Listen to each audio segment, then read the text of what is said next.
Good morning बेटा। देखो बेटा, हमारा जो लास्ट फंडामेंटल फोर्स है वो है, इससे पहले हमें पढ़ा gravitational force,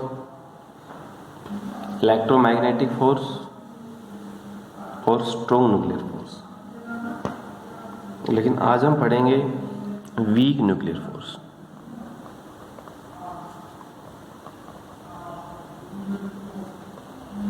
weak nuclear force, weak nuclear force क्या है? ठीक है बेटा, आज हम ये पढ़ेंगे वीक न्यूक्लियर फोर्सेस क्या है। तो बेटा वीक न्यूक्लियर फोर्स वही है, आपने 10th क्लास में पढ़ा होगा रेडियो एक्टिविटी। इसको समझने से पहले जो एक बार देखिए radio activity, radio active elements. Radio active elements क्या क्या बेटा? Radium, thorium, polonium and so on. इनके अंदर स्पॉन्टेनियस इमिशन होता है। जैसे ये रेडियो एक्टिव एलिमेंट है, इसको लेड के अंदर रखा, ये लेड, तो लेड से रिएक्ट करते ही इसके अंदर से बेटा रे आती है। रे है कुछ एक इस डायरेक्शन में, कुछ इस डायरेक्शन में और कुछ एक सीधी चली जाती है, आपस में सीधी चली गई। फिर देखा गया भाई रे है, सीधी भी जा रही है, इस साइड भी जा रही है, उस तरफ भी जा रही है, तो हम देखें कि इसके ऊपर क्या क्या चार्ज। 2 प्लेट लगाई, एक प्लेट पॉजिटिव लगा दी, एक प्लेट नेगेटिव लगा दी। जो रे पॉजिटिव प्लेट की तरफ आई उनके ऊपर चार्ज कैसा होगा बेटा? नेगेटिव। और जो रे नेगेटिव की तरफ आई है उनके ऊपर चार्ज कैसा होगा बेटा? उनके ऊपर चार्ज होगा पॉजिटिव। और जो सीधी चली गई उनके ऊपर कोई चार्ज नहीं, न्यूट्रल। उनके ऊपर कोई भी चार्ज नहीं, वो क्या है? बिल्कुल ही न्यूट्रल। चार्ज पता चला कि रेडियो एक्टिव एलिमेंट में से पॉजिटिव चार्ज की रे भी आती है, नेगेटिव चार्ज की रे भी आती है और न्यूट्रल रे भी आती है। नोमेनक्लेचर हुआ, जिस रे के ऊपर नेगेटिव चार्ज है उसका नाम बीटा, जिसके ऊपर पॉजिटिव चार्ज है उसका नाम अल्फा, और कोई चार्ज नहीं gamma. Alpha beta gamma, alpha beta gamma, ये आपके पास अल्फा रे क्या है, बीटा रे क्या है और गामा रे क्या है। सबसे पहले चार्जेस के बारे में पता होना चाहिए। बीटा के ऊपर चार्ज कैसे होता है? नेगेटिव। अल्फा के ऊपर चार्ज कैसा? पॉजिटिव। गामा के ऊपर कोई चार्ज नहीं, गामा होता है न्यूट्रल। तो बेटा बीटा पार्टिकल, ये बीटा, बीटा पार्टिकल क्या है बेटा? एक फास्ट मूविंग इलेक्ट्रॉन। जो बीटा पार्टिकल है वो बेटा क्या है कि फास्ट मूविंग इलेक्ट्रॉन है, उसका नाम क्या है कि बीटा पार्टिकल। ठीक है, बीटा पार्टिकल क्या हो गया? फास्ट इलेक्ट्रॉन, यानी एक इलेक्ट्रॉन है जिसकी स्पीड ज़्यादा है, जिसकी स्पीड ज़्यादा है उसको हमने कह दिया कि बीटा पार्टिकल। स्पीड कितनी ज़्यादा है? जो वेलोसिटी ऑफ लाइट है ना 3 × 10⁸ मीटर पर सेकेंड, इसका 33% से लेके 99% तक अगर इलेक्ट्रॉन मूव करता है इसका, तो उसमें इलेक्ट्रॉन का नाम ना होकर किसका नाम होगा? एक बीटा पार्टिकल का नाम होगा। ठीक है, उसमें इलेक्ट्रॉन का नाम ना होकर किसका नाम होगा बेटा? एक बीटा पार्टिकल का नाम होगा।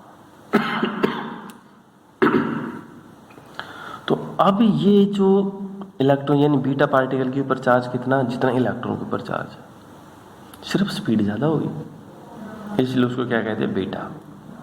अल्फा होगा twice charge on proton, proton के चार्ज का डबल हम कर देते हैं तो वो आपके पास बन जाता है अल्फा। गामा के ऊपर कोई चार्ज नहीं, ये आपको पता है, गामा के ऊपर they have no charge.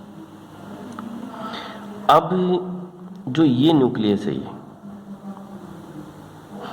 Nucleus इस रेडियो एक्टिव एलिमेंट का, ठीक है, इस न्यूक्लियस के अंदर से एक नेगेटिव चार्ज भी चल रहा है, नेगेटिव चार्ज का अर्थ है बीटा पार्टिकल भी बाहर जा रहा है और एक न्यूट्रॉन भी जा रहा है। रेडियो एक्टिव एलिमेंट में से नेगेटिव चार्ज भी इमिट होता है और न्यूट्रॉन इमिट होता है। दोनों एक साथ नहीं होते, simultaneously never be emitting both. दोनों एक साथ कभी भी इमिट नहीं होते, ये नेगेटिव और न्यूट्रल। अगर 1 सेकंड में ये गया तो उससे कम सेकंड में, इन दोनों के बीच में टाइम होगा चाहे नैनो सेकंड का टाइम हो। तो जो दोनों के बीच में जो टाइम है, दोनों के बीच में जो फोर्स का इंटरवल है, वही फोर्स आपके पास क्या कहलाया जाएगा? Weak nuclear force. उसी का नाम क्या होगा कि weak nuclear force. These are those forces which are acting by elementary particles from radioactive nuclei. क्या है ये? These are those forces, एक वो फोर्स है which are acting by elementary particles, जो कि एलिमेंट्री पार्टिकल का अर्थ दोनों के जो बीच में लाइक स्मॉल पार्टिकल, पाई मेजॉन, पाई नेगेटिव, पाई पॉजिटिव, अल्फा बीटा, जो एलिमेंट्री पार्टिकल के ऊपर जो फोर्स अप्लाई है, वही आपके पास क्या हो गया कि वीक न्यूक्लियर फोर्स। नाम वीक न्यूक्लियर फोर्स है, लेकिन ये जरूरी नहीं है कि ये सबसे वीक हो। ये जरूरी नहीं है कि ये फोर्स है आपके पास सभी से के अंदर से वीक हो। ये फोर्स है 10⁻25 times stronger the gravitational force.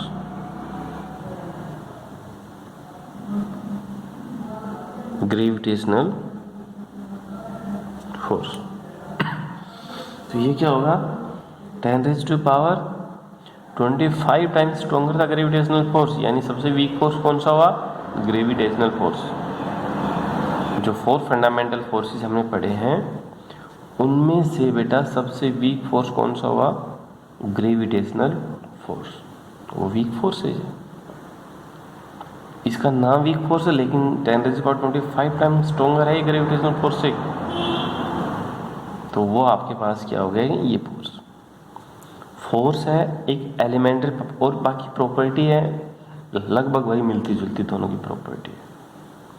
जो प्रॉपर्टी है बिल्कुल वही मिलती जुलती है। नॉन सेंट्रल फोर्स है, पाथ के ऊपर डिपेंड है, इंडिपेंडेंट है, वो इसके ऊपर है,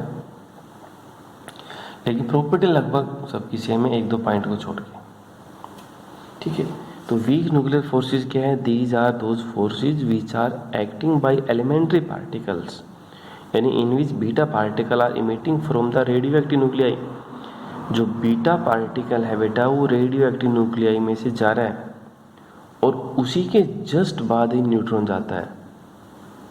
तो उनके बीच में जो फोर्स है, वही फोर्स आपके पास क्या कहलाया जाएगा? ये वीक न्यूक्लियर फोर्स। उसी का नाम क्या होगा? कि वीक न्यूक्लियर फोर्सेस। तो बेटा ये आपके पास 4 फोर्सेस थे, फंडामेंटल फोर्सेस। बाकी टाइप और भी हैं, मस्कुलर फोर्स है, पिसूडो फोर्स है, ओके। फोर्सेस की टाइप बहुत ही ज़्यादा है, जहाँ पर जिस कंडीशन में जैसा फोर्स अप्लाई करोगे, वो उस कंडीशन में वैसा फोर्स हो जाता है। तो फिलहाल हमें ये 4 फोर्सेस पढ़ने। 4 फोर्सेस क्या है, फंडामेंटल क्या है, क्या क्या है, इनकी प्रॉपर्टी क्या है। तो एक बार मैं जर्नल सा दोनों सब में कंपेयर करा देता हूँ। देखिए बेटा, gravitational force G m1 m2 upon r², ये तो ग्रेविटेशनल फोर्स। इलेक्ट्रोमैग्नेटिक फोर्स वो आपके पास कितना था? 10⁻36 time stronger gravitational force. Gravitational force का 10⁻36 टाइम मल्टीप्लाई करोगे, ये आएगा। Strong nuclear force 10⁻38 times stronger the gravitational force. कितना हो ग्रेविटेशनल फोर्स? और weak nuclear force 10⁻25 times stronger the gravitational force. तो इन सभी में बेटा ग्रेविटेशनल फोर्स, सभी के अंदर सबसे वीक फोर्स कौन सा है, वो ग्रेविटेशनल फोर्स। ठीक, फिर और सबसे स्ट्रॉन्ग फोर्स कौन सा है, एक स्ट्रॉन्ग न्यूक्लियर फोर्स, नाम से प्रसिद्ध है स्ट्रॉन्ग न्यूक्लियर फोर्सेस। तो ये 4 फोर्सेस है बेटा, इनकी प्रॉपर्टी आराम से पढ़ना, डीपली पढ़ना, प्रॉपर्टी और इनके बारे में समझना, कौन फोर्स कहाँ पर अप्लाई होता है, किस डायरेक्शन में अप्लाई होता है। ठीक है, तो आज के लिए इतना है बेटा, थैंक यू।